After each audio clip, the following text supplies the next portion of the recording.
Bonjour à toutes et à tous, c'est Stan pour le site etidiatia.com. On va faire un point cette semaine sur le S&P 500 et sur les autres indices, vous verrez les autres vidéos.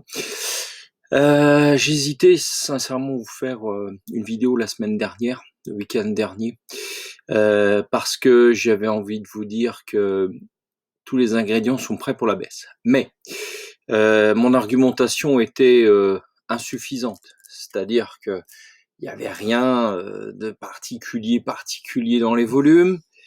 On était toujours en tendance, on l'est d'ailleurs toujours un peu, même si effectivement la volatilité commençait à peine à baisser, enfin c'était rien de flagrant. Donc il n'y avait rien sur la table pour dire que.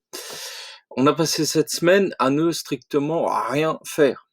Bon, comment analyser cette situation? Vous connaissez le truc, il y a deux solutions, on sort vers le haut ou vers le bas, puisque finalement, c'est un peu une sorte de range qui s'est produit. D'ailleurs, si je remets en une heure, qu'est-ce qu'on constate en une heure?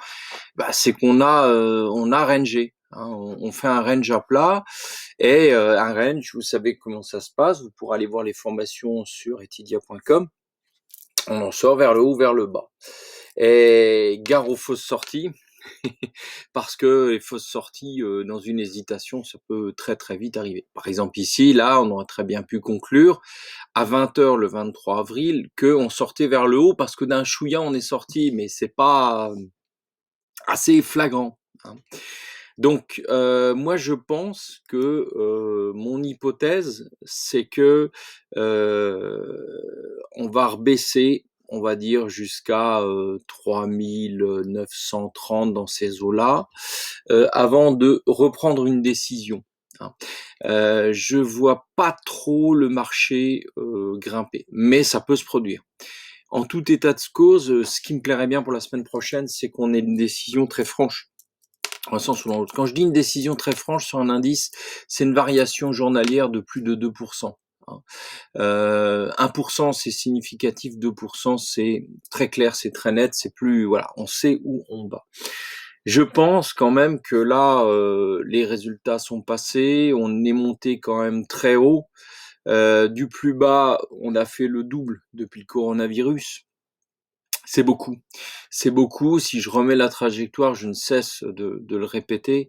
Depuis 2016 en particulier, mais pas que, c'est surtout depuis 2009, nous en sommes à 11 ans d'un grand cycle haussier. Mécaniquement, qu'il y ait une crise ou pas crise, les éléments, je m'en fiche. Il va falloir à un moment donné corriger. Ça, on le sait depuis longtemps. Ça fait 2-3 ans qu'on sait que potentiellement il y a un truc qui va arriver. Bon, on a eu des petites corrections ici, mais là, à mon avis, il va falloir corriger bien plus fort. Mais on ne sait pas quand ça va se produire. C'est tout le dilemme, c'est-à-dire que dire ici ça va baisser, on s'est privé d'une hausse monumentale. Donc, pour l'instant, on ne peut que suivre. Alors c'est pour ça que je dis qu'à court terme, il y aura probablement une petite consolidation, puis peut-être une correction. Voilà. Donc affaire à suivre. J'espère que la semaine prochaine ce sera plus net. C'était Stan pour le site etidia.com.